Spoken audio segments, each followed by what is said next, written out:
Welcome to the only dating show banned in 36 underground compounds and required viewing in 5 waiting room purgatories. Tonight, one legally minded human will have the chance to find love with a being that defies classification, explanation, and several local old wives' tales. But first, let's hear from one of our... Wait a minute, Thornley, we've already done your update. What are you doing here? The name is Thornton Wheatley. You'd think you would remember your own contestants. The swamp entity and I had a complicated separation. The plants I grow now have developed a taste for human emotions. They get especially excited around fear and regret. My azaleas consumed 3 therapy sessions last week. That's why I'm suing the show. My plants need closure and possibly financial compensation. The custody battle for the Venus flytraps has been particularly messy. Well, good luck with that. You signed your waiver when agreeing to be on the show.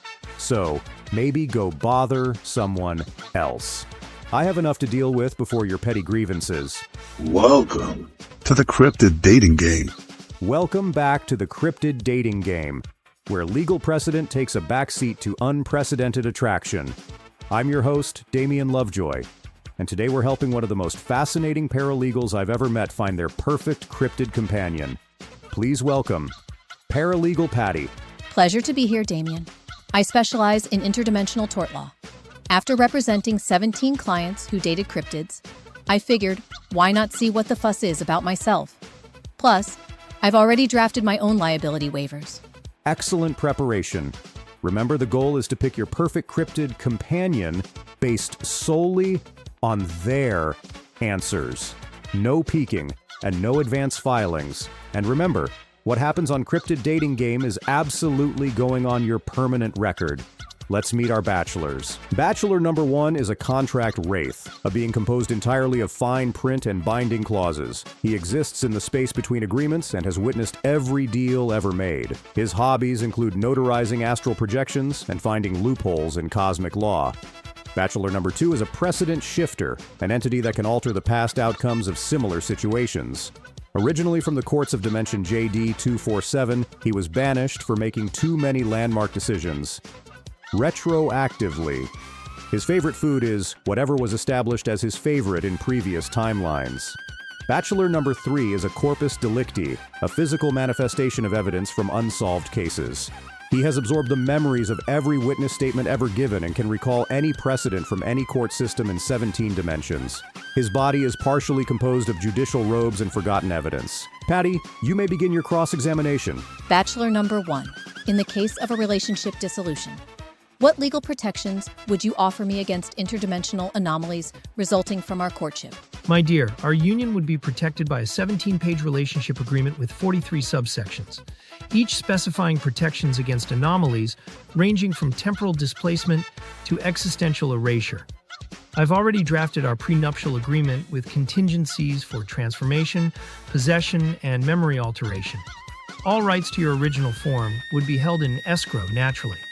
That's ridiculous. Not off to a good start here. Bachelor number 2. How would you handle conflicts of interest between your dimension and mine? Conflicts? What conflicts? I'd simply establish a precedent where our interests always aligned perfectly. Remember last week when you thought you preferred separate vacations? I've already adjusted that timeline. You've always wanted joint interdimensional getaways, and always will have wanted them. That raises some concerns about consent law. Bachelor number 3. What evidence would you present to prove our compatibility? I possess 7,842 witness statements from alternate timelines where similar pairing succeeded with 87.3% satisfaction ratings. I can present Exhibits A through QZ, demonstrating our statistical likelihood of compatibility, including projected tax benefits and mutual growth opportunities. Your Honor, my dear, the evidence speaks for itself. Let's continue with the final round of questioning. Bachelor number 1. How would you help me fight the pending lawsuit against this show? I'd draft a countersuit citing 17 obscure bylaws from the Route 47 Municipal Code.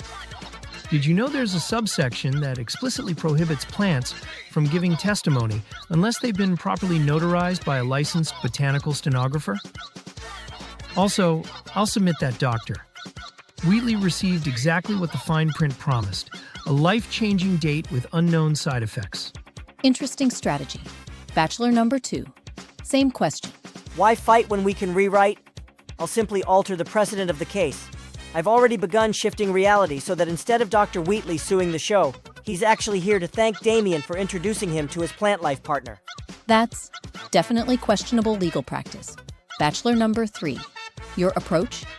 I'll manifest physical evidence proving Wheatley, signed additional waivers he's forgotten about.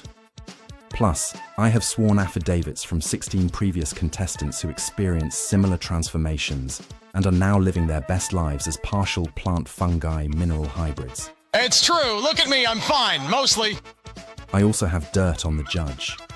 Literal dirt. Judge Droopy once merged with a garden gnome during the Great Route 47 lawn ornament incident. Paralegal Patty, it's time to make your choice. Which bachelor will you select to represent your heart in the court of love? After careful consideration of all testimony and evidence presented, I choose Bachelor number 3, the Corpus Delicti. His evidence-based approach appeals to me, and I appreciate that he has dirt on Judge Droopy. That could come in handy. Bachelor number 3 it is. Patty, meet your date.